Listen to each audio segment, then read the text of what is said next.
Assalamualaikum warahmatullahi wabarakatuh. Adik-adikku, bagaimana kabarnya hari ini? Alhamdulillah, luar biasa. Allahu Akbar. Yes.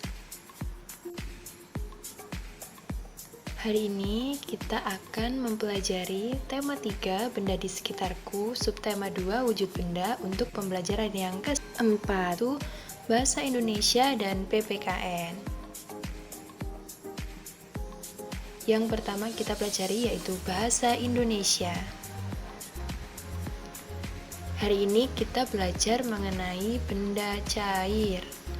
Nah, tahukah kalian jika 2/3 bagian dari bumi ini adalah terdiri dari air?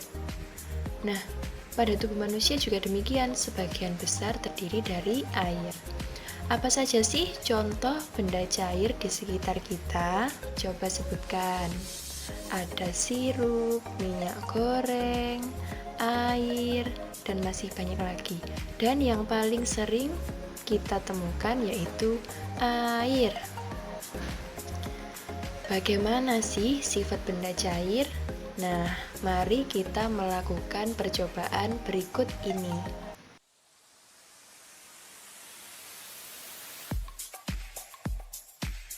Halo adik-adik, pada video kali ini kita akan melakukan percobaan untuk mengetahui sifat benda cair. Yang pertama harus kita lakukan ialah menyiapkan alat dan bahan yang kita butuhkan. Apa saja? Yang pertama ada gelas plastik 2, kemudian kantong plastik 2, dan juga tisu sebanyak 2 lembar.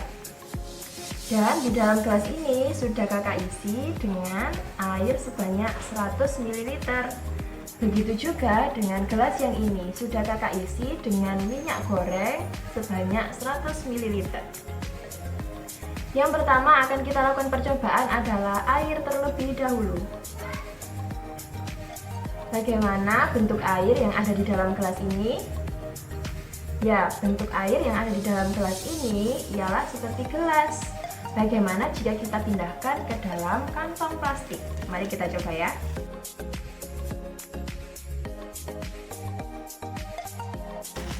Nah, bagaimana bentuk air yang ada di dalam kantong plastik ini? Ya, seperti kantung plastik. Berarti bagaimana bentuk air? Dapat berubah atau tidak? Dapat berubah. Mari kita centang bagiannya yang ada pada tabel.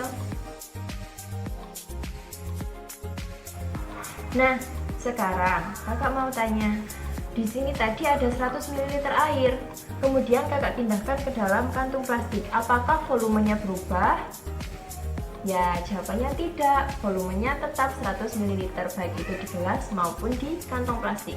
Maka kita centang bagian volume atau ukurannya di bagian tidak, karena volumenya tetap.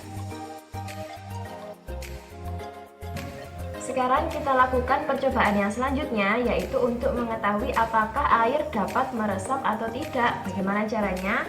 Kita ambil tisu,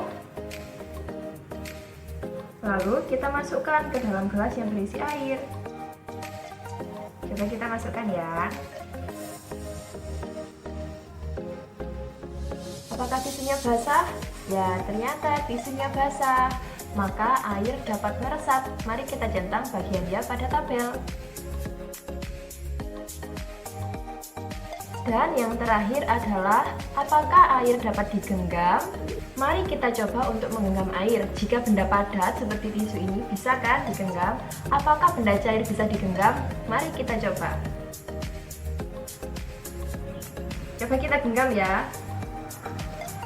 Wah, ternyata air tidak dapat digenggam, maka kita centang di bagian tidak pada tabel. Sekarang kita lanjutkan untuk praktik minyak goreng. Nah, bagaimana bentuk minyak goreng yang ada di dalam gelas ini? Ya, sama dengan air, bentuk minyak goreng yang ada di dalam gelas ini juga seperti gelas, bukan? Sekarang coba kita pindahkan ke kantung plastik. Nah, bagaimana bentuk minyak goreng yang ada di dalam kantung plastik? Ya, seperti kantung plastik. Maka mari kita isi tabel pengamatan di bagian dapat berubah bentuk, bagian ya, karena minyak goreng bentuknya menyesuaikan wadahnya, sama seperti air. Sekarang, jika di gelas tadi ada 100 ml minyak goreng, kemudian minyak gorengnya kakak pindahkan ke dalam kantong plastik, apakah volumenya berubah atau tetap 100 ml? Ya, volumenya tetap, maka kita centang di bagian tidak berubah untuk volume atau ukuran pada tabel. Nah, sekarang kita lakukan percobaan apakah minyak goreng dapat meresap atau tidak. Mari kita masukkan tisu.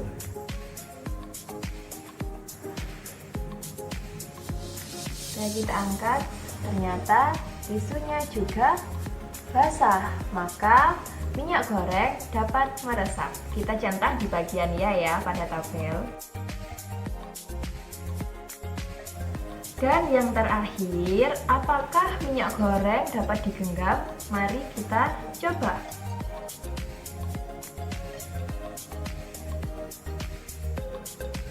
Sama dengan air, minyak goreng juga tidak dapat digenggam, maka kita centang di bagian tidak pada tabel.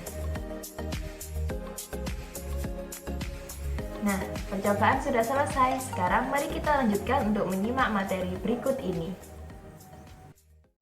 Dari hasil percobaan, didapat tabel sebagai berikut yang sudah ada pada video sebelumnya tadi ya.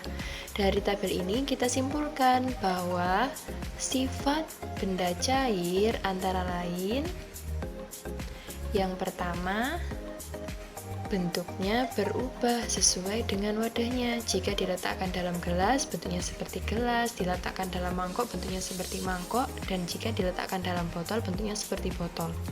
Sedangkan yang kedua yaitu volumenya tetap. Jika 100 ml di gelas, ketika dipindahkan ke mangkok, volumenya tetap 100 ml, begitu juga ketika dipindahkan ke dalam botol. Sifat selanjutnya ialah dapat meresap. Seperti yang ada pada video tadi, tisu akan basah jika dicelupkan ke dalam minyak goreng dan juga air. Dan yang terakhir ialah tidak dapat digenggam. Ketika mencoba untuk menggenggam air maupun minyak goreng, kita tidak bisa menggenggamnya, bukan? Nah, sekarang adik-adik mengerjakan tugas berikut ya di buku tulis. Selanjutnya kita belajar tentang PPKN. Nah, sebelum itu adik-adik baca terlebih dahulu wacana yang ada pada video berikut ini.